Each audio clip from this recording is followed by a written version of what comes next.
नमस्कार मु गणेश मल्लिक। आज आम ये देसी कुकुड़ा कलर बाड़ को बनैबू झोल देसी होम स्टाइल रे आम बनैबू पूरा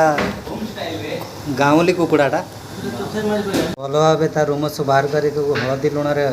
माखा जाइए आपको बर्तमान पुड़ीवा पुड़ी किसी रोम तार जहाँ बाकी थी सब बाहरी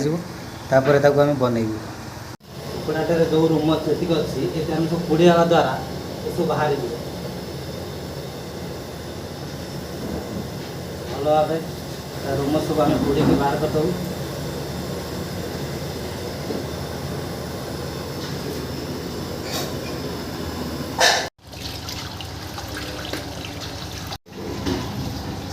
रेडी हो जाइए आम लुण हलदी गोल देचु भल भाव आम सोरिष तेल फ्रीडम नहीं टे सोरिष तेल ऐड कर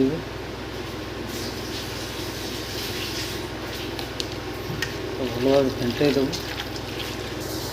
बर्तमान मुझे चिकेन को बनैबी चिकेन बनवाई मुझे प्याज 500 प्याज कहीं ये 2 किलो कुकुड़ा अच्छे ता सहित आम किसी तेजपत्र नहीं सी डालचीनी और लवंग गोलमरीच टमाटर मु 4-5टा पेसी देती किसी धनिया पत्र नहीं और अदा रसुण पेस्ट सोरिष तेल मुझे नहीं तेल भल भाव गरम हो जाए गरम मसला ऐड कर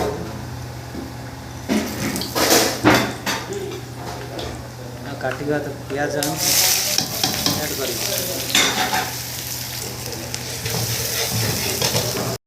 पियाज आम पियाज होगा ब्राउन कलर होगा गरम मसला ऐड कर सॉरी अदा रसुण पेस्ट आम ऐड कर मसला होगा आम गुंड मसला ऐड कर नमक 1 चम्मच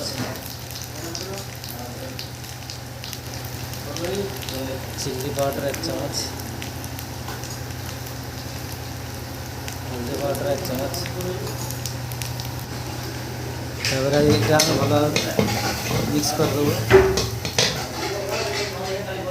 टमाटो पेस्ट टमाटो प्यूरी आम बन रखीचु ताको ऐड कर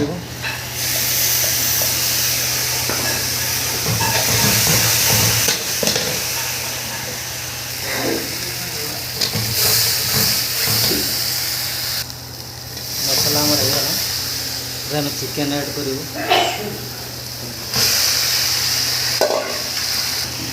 किसी समय घोड़े देवु बर्तमान आम खोलिक देखीदेवु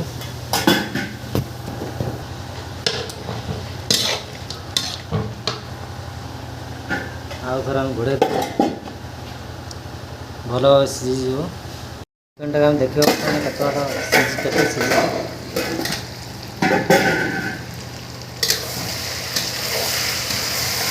चिकेन आम अलरेडी होगा 60% होगा चिकेन पाउडर ऐड कर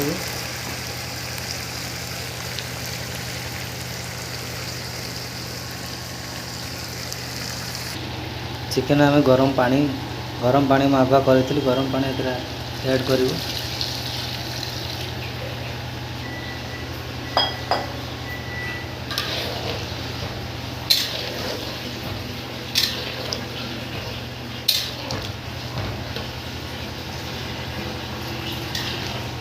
आम अल्प धनिया पत्र ऐड करूँ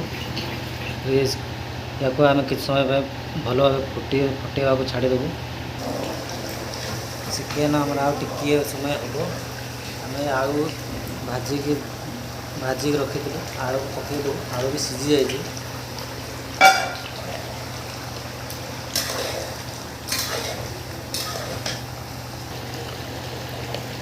तो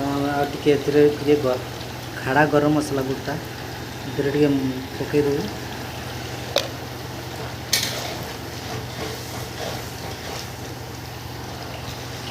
चिकेन आमर होगला आम गैस बंद कर देव